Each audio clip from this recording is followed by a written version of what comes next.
दोस्तों, जब बच्चा जन्म लेता है तो उसके छठे दिन, जिसको हम छठी कहते हैं, उसका भाग्य लिखा जाता है। उस भाग्य को लिखने वाली देवी को हम बेमाता कहते हैं। सबका भाग्य लिखने वाली बेमाता ने अपनी बेटी का भी भाग्य लिखा।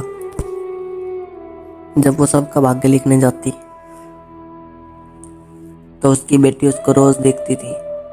उसकी बेटी ने पूछा कि माँ, मेरे भाग्य में क्या लिखा है? मैं ऐसे किसी का भी भविष्य नहीं बता सकती। उसकी बेटी जिद पर अड़ गई। जैसे जैसे बेटी बड़ी हुई वो और ज़्यादा जिद करने लगी। एक दिन उसने रोटी पानी सब कुछ छोड़ दिया। हार कर बेमाता ने उसे सच्चाई बतानी पड़ी कि तुम्हारी शादी तुम्हारे ही बेटे से होगी। ऐसा सुनकर वो चौंक गई। बोली, अगर ऐसी बात है तो मैं अपने भाग्य को बदल दूंगी। बेमाता बोली कि ठीक है, प्रयास करके देख लो। और वो गुस्से में आकर घर छोड़कर चली गई। भटकते भटकते वो एक घने जंगल में, उस जंगल में बहुत से भेड़ बकरियां चराने वाले घूम रहे थे। तो उसको प्यास लगी तो उसने पानी मांगा। सबने मना कर दिया कि ये पानी नहीं है, पानी नहीं है। एक शरारती लड़का था, उसने बोला पानी है, और एक बोतल में पेशाब करके उसको दे दिया। वो पेशाई थी तो उसने बगैर कुछ सोचे समझे उसको पी लिया। उसी से उसको गर्व ठहर गया। 2-3 महीने तो वो ऐसे ही घूमती फिरती रही। फिर जैसे जैसे पेट बड़ा होने लगा, साधु बाबा की कुटिया में रहने लगी। जैसे ही उसका बच्चा हुआ, एक चिथड़े में लपेट कर उसको घने जंगल में फेंक दिया। वहाँ एक राजा शिकार खेलने गए हुए थे। राजा की 7 रानियां थी। 7 में से किसी को भी औलाद नहीं थी। राजा ने बच्चे की आवाज़ सुनी तो राजा ने उसे उठा लिया और अपने महल में लेता गया और जाकर रानियों को दिखाया कि ये शायद भगवान की मर्जी यही है। फिर उसका लालन पालन करने लगे और वो बड़ा हो गया। बड़ा होने के बाद वो उसी वन में शिकार खेलने गया जहाँ भाग्य की बेटी रहती थी। उसकी सुंदरता में कोई कमी नहीं आई।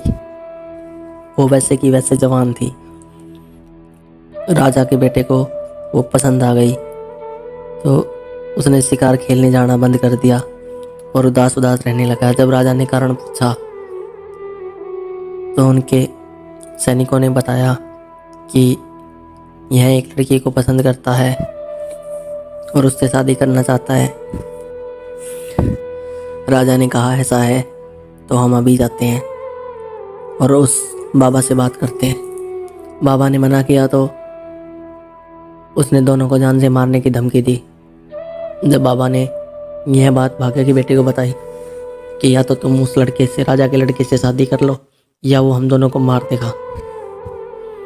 मैं तो मर जाऊं कोई बात नहीं, लेकिन आपने मुझे सहारा दिया है, मैं आपके लिए यह शादी ज़रूर करूंगी।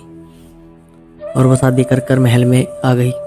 3-4 दिन हुए तो उसने पूछा कि तुम्हारी असली माँ कौन सी है? था, मैं पता करके आता हूँ। वो अपनी माँ के पास गया और बारी बारी सातों से पूछा। सबने मना कर दिया।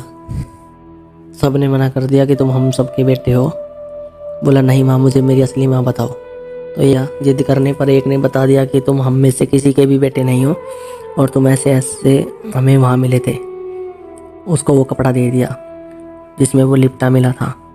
वो वापस आया अपनी पत्नी के पास और उसने दिखाया कि मुझे इनमें से कोई भी मेरी माँ नहीं है और मैं ऐसे ऐसे इनको मिला था और ये कपड़ा इस कपड़े में लिपटा हुआ मिला।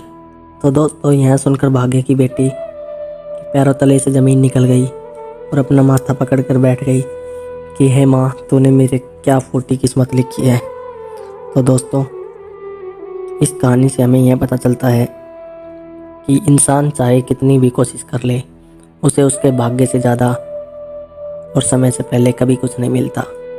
धन्यवाद दोस्तों।